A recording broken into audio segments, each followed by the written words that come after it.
My guest this segment is Alon Confino. He's a professor at the Department of History at the University of Virginia and at Ben Gurion University in Israel. He's a leading scholar of German memory and national culture. He's the author of 3 previous books. The book I have here is A World Without Jews, The Nazi Imagination from Persecution to Genocide. Alon, thanks for joining me this afternoon. Alon, are you there? Well, speak up when you might. I mean, I have him on the line. Okay, Hello? Then we'll be reaching him. Yeah, thank you very much. Alon, thanks for joining me this afternoon. Can you hear me? All right, we're having a couple of technical problems. That may be due to the fact that we have the biggest blizzard coming into Boston since the blizzard of '78. Okay, Alon, thanks for joining me this afternoon. Thank you. Thanks for having me. All right, my pleasure. Your book, A World Without Jews, first of all, one of the things that captured my imagination is that this was also the renamed title of a pamphlet that had been written by Karl Marx in 1836, which he originally called On the Jewish Question, that was renamed A World Without Jews, and it was very popular amongst Marxists and leftists in the late 19th century. In fact, it was viewed as a canon of the left right up until World War II. So I guess my first question relates to that. How influential was Marx's anti-Semitism and the brand of anti-Semitism on Nazi anti-Semitism and on Germans in general? You know, I don't think that Marx had a lot of influence on the Nazis. First, because they, of course, didn't like Marx and Marxism. These were the eternal enemies, almost as bad as the Jews. So they didn't like to think of themselves as having anything to do with Marxism or Marx intellectual heritage. And they took their own anti-Semitism more from racial ideas, Christian ideas. There is one element in which we can relate Nazism and Marxism, and this, that the Nazis thought of the Jews as the harbingers of capitalism, of greed, and Right. this is, of course, something that we can trace back to Marx, but then not only to Marx, of course. Right, of course, and I think that certainly the Nazis added the element of race into the mix, but nevertheless, Marx's anti-Semitism, as it was portrayed in On the Jewish Question, I think was completely embraced by the Nazi movement. In fact, Hitler in Mein Kampf says that in his formative years as a kind of a beatnik living in Vienna, his first political influence was Marxism, and that he immersed himself into Marxist theory for a full year, and that was his basic training. But while the race aspect was there, if you take a look at Marx's text on the Jewish question, he talks about a world in which Judaism is made impossible because the Jews, according to Marx, represented certain natural human characteristics that Marx wanted to eliminate in order to create a collective. And those were things like self-interest, what he called huckstering, which is a word for free trade of goods and services, belief in God, which Marx said the Jews worshiped money as their God, and also his accusations, which he made in essays written and published in the United States at the time, that the Jews were behind international banking and that they were manipulating people. They were part of the overall Marxist theory of the central Marxist conspiracy theory, which is that everything is created by people who want to exploit others, and that Marx clearly saw the Jews as the font of that, and that in order to move the world toward his vision of a one-world ant colony, Judaism would have to be eliminated, or as he said, quote, made impossible. So I think that was the foundation stone, if you will, not only of Nazi anti-Semitism, but also of your average German resentment toward Jews, because they viewed Jews as successful, and Marx demonized, as did Hitler, demonized individual success. I think it's important to distinguish here between a few things. One is that Marx's ideas from the second half of the 19th century on became a common currency in society, much like Freud's ideas and other influential thinkers. We can think about it in relation to ourselves now with respect to Freud's ideas. We all use the terms repression, the self, the subconscious. It doesn't mean that we all have read Freud and we know exactly what Freud said, but these ideas are now so common, they're so much part of the culture currency that they are part of us, even though we may not even know who Marx was or what exactly his philosophy was. This is one thing. The second thing is the way that we want to establish our intellectual origins. And here, certainly, the Nazis may have been. Certainly, they were influenced by Marx, just like they were influenced by Freud. They disliked both of them, but they certainly, on the level of ideology of the regime, would not have wanted to trace back their thoughts there. But you are right that Marx's ideas were around. Now, some of the ideas of Marx and some of the ideas of anti-Semitism in general are also common currency. The fact that the Jews are greedy, the fact that the Jews have an international conspiracy. These ideas have been influential before Marx they've and been after around. Marx. What? Oh, they were around since time immemorial, quite clearly. But I think Marx added a certain scientific veneer to them. And then the third figure that I would mention besides Freud also would have been Darwin and his theory of breeding, which basically was that when individuals breed together, superior members, eventually they give birth to a superior species, or what Hitler called race. But they also, I think we have to take a look at the milieu in which Nazism arose, and that was right after World War I. You had the implementation in Russia of Bolshevism, which massacred up to 5 million people even before the Nazis got started. And I think that Bolshevism had an image of being or having a lot of people with Jewish last names involved in it. So it made it easy for the Nazis to demonize the Jews by saying that they were behind this horrendous regime, the worst that the world had ever known up until that point.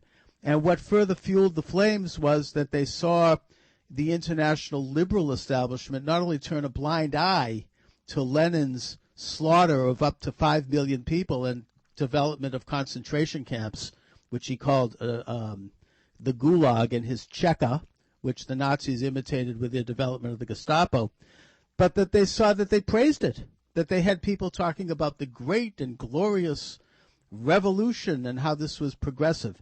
So I think that those factors, because most people in Germany and in Eastern Europe especially, they knew otherwise. I think that fueled some of the basic anti-Semitism that had always been there. Do you think so? Yeah, I think certainly the Nazis equated Bolshevism with Judaism, and they thought that the Jews brought the French Revolution. They made it in order to create equality, and the Jews made the Russian Revolution in order to create a classless society which is against the idea of race and of the nation. But we have also to think about another thing. It's true that a lot of the Russian revolutionaries had Jewish names and were in fact Jewish. But what is so fascinating for the historian and for us about Nazi anti-Semitism is precisely the fact that it has no relation to reality. What they thought about the Jews did not demand proofs. So, for me, in my book, this was the key idea that I wanted to trace, the fantasy and the imagination about Nazi anti-Semitism that seems to us today, if we look at it, it's laughable. These are, of course, crazy ideas. How did millions of people believe in it? And that's what actually interests me, and less the idea of veracity, whether the Jews really were revolutionaries or not. Well, I mean, look, the vast majority of Jews despised communism as much as everyone else, And we're also quite patriotic Germans and patriotic Absolutely. Americans and patriotic British. They were not involved in this conspiracy to subvert those governments and create a Sovietized system. But yet, because there were some prominent names involved in the Bolshevik Revolution, like Trotsky, who was the first head of the Red Army, and some of the worst people, the head of the Gulag and all the rest, then you had people in Europe get the wrong idea, and the Nazis, of course, exploit that by pointing a finger and saying the Jews are subversive. They want to create another. Of course, they were claiming that the Jews wanted to create in Germany exactly what they created themselves, which was a totalitarian, utopian, socialist state. But, you know, the picture that you draw is really interesting with regard to the anti-Semitism of average Germans. I was especially struck by how in the 1940s, when decrees went out to send the Jews to the transit stations, and that there was a certain day that was to happen, you know, the people would come out and they would almost celebrate. You know, they had children take a day off from school so they could watch the Jews march down the street in humiliation on their way to the trains. Did the people of Germany really know what was going on in terms of Auschwitz and the death camps? So what I try to do in my book is, in a way, go around this question that you just asked, which is a very important question, and which have dominated the historiography for a long time. What did people know about the Holocaust and when? People in Germany. And we know quite a lot about what people know or not. But I thought, well, there is a different way to look at it, because most people did not know about the gas chambers in Auschwitz. But I thought you don't need to know about the gas chambers in order to understand the Jewish life in Germany and in Europe is coming to an end because of the German policies. So I wanted to explore how the idea of a world without Jews settled in the German imagination. And a world without Jews starts with, you know, your neighborhood without Jews, your school without Jews, your law firm without Jews, your radio station without Jews. Because first, after 1933, when the Nazis came to power, they first removed the Jews from all these social, economic, political positions. And then slowly, the idea that we are going to live in a Germany without Jews, and then in a Europe without Jews after 1939, after settled into the German imagination.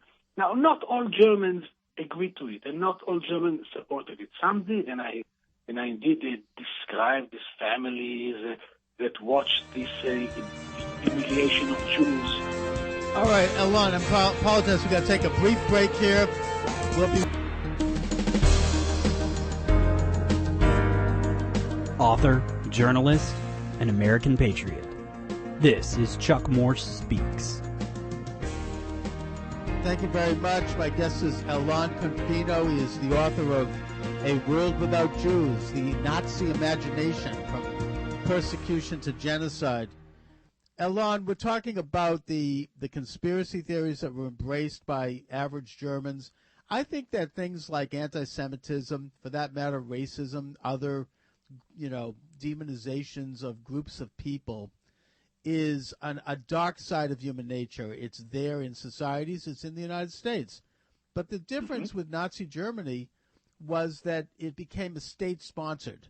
You had the government itself, the leadership, openly declare it as not only acceptable, but actually pass laws to implement it. And that along with the fact that after the Reichstag fire, Germany became an authoritarian state and that they had a monopoly on police power, you had a combination with people basically either accepted this or they were fearful to criticize this phenomena. So it's important to discuss what the atmosphere was like in Nazi Germany starting in the 1930s, particularly after the Enabling Act, which suspended the Constitution and which made Hitler the Führer. It's important to realize, as you say, that that the policy of the Third Reich, right from its institution on January 30th, 1933, was to create a German society without Jews. At the beginning, of course, no one thought about death camps or extermination. But the removal of the Jews, ideally, they can emigrate. They can emigrate to Palestine. They can emigrate to the U.S., wherever they want. But they should leave. But we have also to realize that genocides, usually in the 20th century, are done by states. So in this respect, Nazi Germany is not unique. The genocide in Rwanda, or the genocide in Cambodia, or the genocide in Yugoslavia, because genocides are very complicated events, actually. You need to have a machinery. So states usually are behind them, whether officially or unofficially. And usually officially. That's the official policy. It's to remove minorities or those that are deemed not suitable. And this happened also in Germany.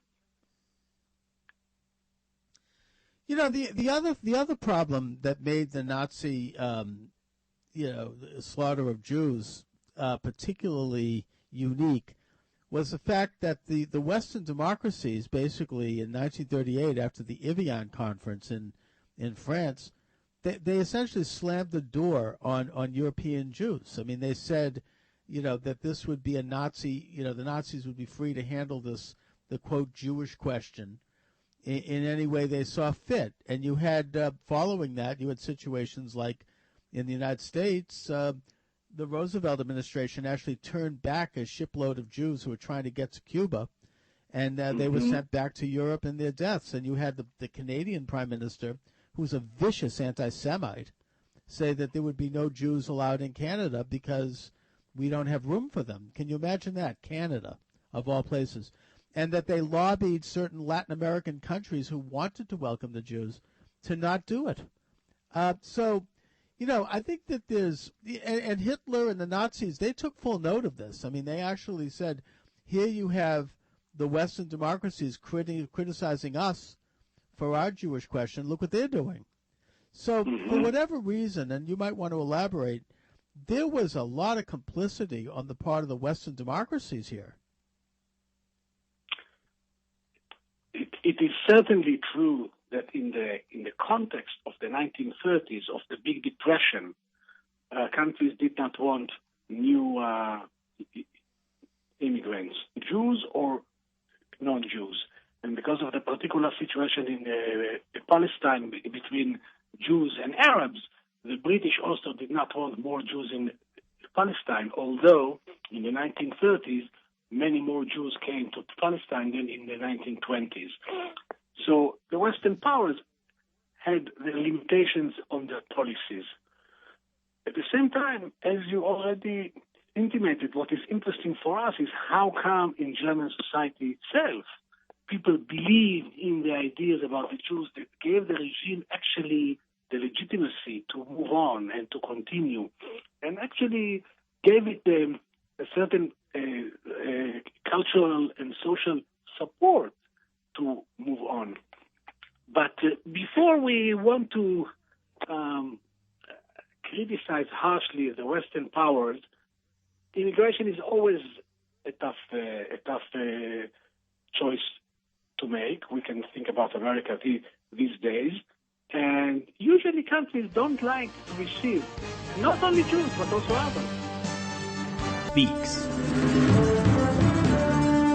Thank you very much.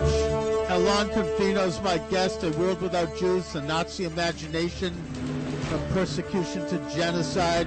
Fascinating topic, obviously.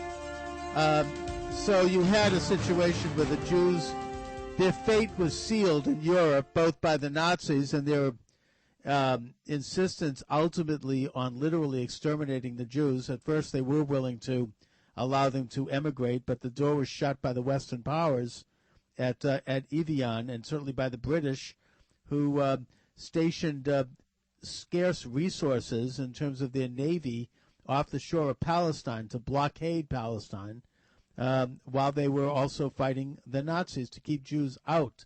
In fact, there's going to be a special on Channel 2 in Boston, the National Public Television station, this Wednesday, with a newly released video footage of the liberation of Bergen-Belsen death camp, something that the British took films of, but they didn't release it until now, 50 years later, because at the time they decided that to release this might help the Jews of Palestine.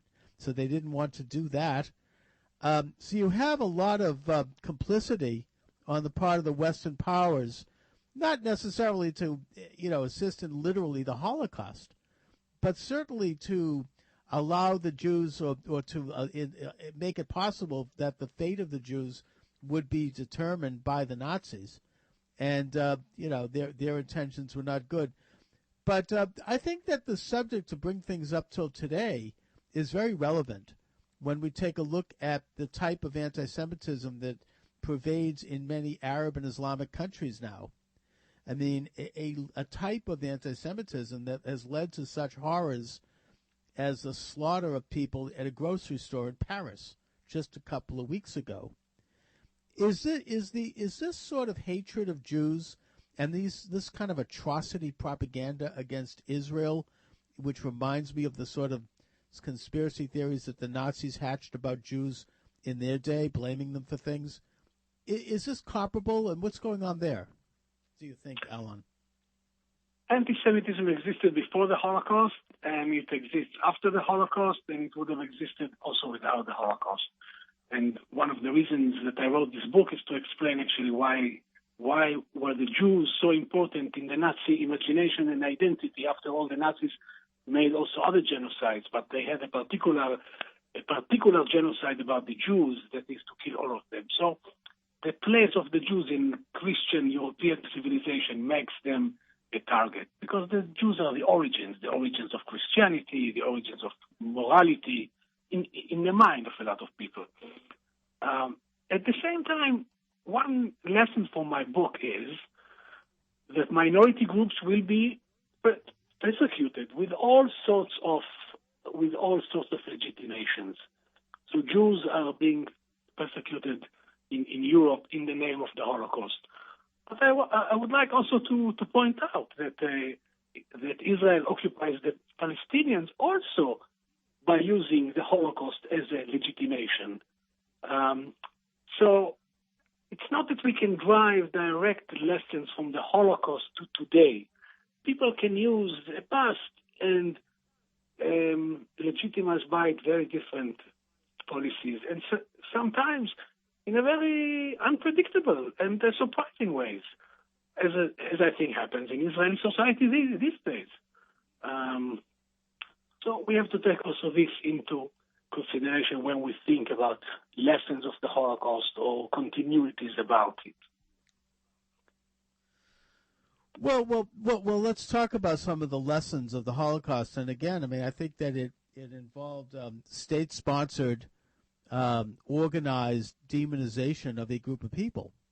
Sort of putting people in a collective category that all of these people are X, Y, and Z, rather than take a look at, ideas that people may embrace and say that those ideas are dangerous. And I think that that's going on in the Arab and Islamic world today with regard to Jews. Thanks so much. Alon Confino's my guest, A World Without Jews. This book really draws a very interesting picture of Nazi attitudes toward Jews. And again, I would say that it wouldn't have happened had it not been for state-sponsored anti-Semitism, that the government actually promulgated these conspiracy theories and gave them legitimacy and actually passed laws.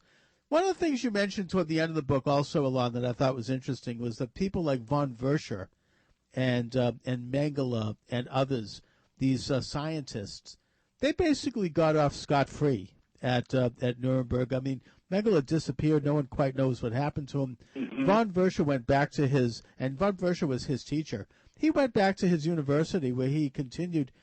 And I think that there was a lot of that after World War II, that the scientific community actually continued in many cases some of these ghoulish experiments on people, that they viewed it as science, including, here in the West, in McGill University Canada, you had Dr. Ewan Cameron engage in some of the most heinous experiments on people. In the United States, you had Louis Jolion West out at UCLA engaging in experiments. That this was almost, they were given a complete pass. I mean, this was seen as progressive in many ways. So comment a bit on that, if you will. Yeah. You cannot perpetrate a genocide without the state, because a genocide is such a complex event. You have to round up the people, you have to gather them, you have to send them, you have to kill them, and that's why also you can't do it without a certain massive participation of the population. You need policemen, and you need armies, and you need killers, and you need people who will propagate it. So genocides are social events. It's not something that is done in secret, and usually they are not secret. States are proud of it, which means that once the state of emergency ends, as it happened in 1945 in Germany, societies don't change overnight, and that's why so many Nazis could. They basically were reintegrated. The nature of the Holocaust and of the anti-Semitism of the Nazis, because I would argue that the one missing piece is that they were inspired by and that they did imitate the Soviet Bolsheviks, and that there's still a soft spot for Soviet Bolshevism because it's on the left. But the fact of the matter is that it was Lenin who first implemented in modern times this idea that entire groups of people could be eliminated, slaughtered, because they were not politically correct, to use his words. And he started doing it. I mean, we should note that even before the Nazi Party formed, you had the kulaks were slaughtered because they started to develop a little property ownership. We're talking millions of people, forced starvation and famine, the Holodomor in the Ukraine, and that this fact could not have been overlooked and was not overlooked by most European average people, not the elites. They did overlook it. But most average Europeans understood it. The Nazis understood it. And I think the Nazis were emboldened by it. They thought, well, if the Bolsheviks are getting such great praise for their eliminating their enemies, allegedly, then why wouldn't we? This is certainly part of the picture, and it's a very important part of the picture because of anti-communism in Europe in general, in Germany, and by the Nazis. But I would like to add to it a few aspects. Also, Lenin learned from someone, and he also knew, as other Europeans, that genocide had been committed by Europeans in the colonies. In the decades before 1917, that is before the Bolshevik Revolution. So Lenin was not the first one to decide to eliminate groups of people that were undesirable. Actually, the Germans themselves, they had colonies in Africa, and they perpetrated a genocide there in the early 20th century. So we want to take this into consideration. And another thing, we don't want to make the Nazi anti-Semitism only about the previous 15 years previous to their assumption of power. As I try to show in my book, there were Christian symbols and imaginations and roots to this as well.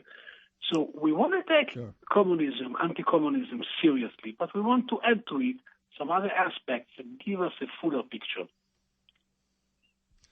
No, I get what you're saying, and I think that certainly Christian anti-Semitism was nothing new. I mean, it goes back to the very first founding fathers of the church who were angry and, who wrote some very nasty things about the Jews. Martin Luther is an example, by the way, as an anti-Semite who called for burning synagogues. That's all true, but it was really only under the Nazis that this was really carried out and in such a systematic way. But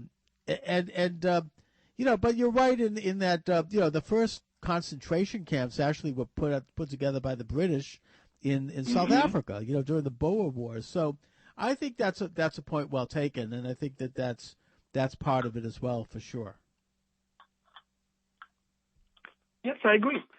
Because we don't want to have an explanation that is unidirectional, to say there's only one thing that can explain us Nazi anti-Semitism. Actually, it was a very complex thing, but its roots were absolutely German and European.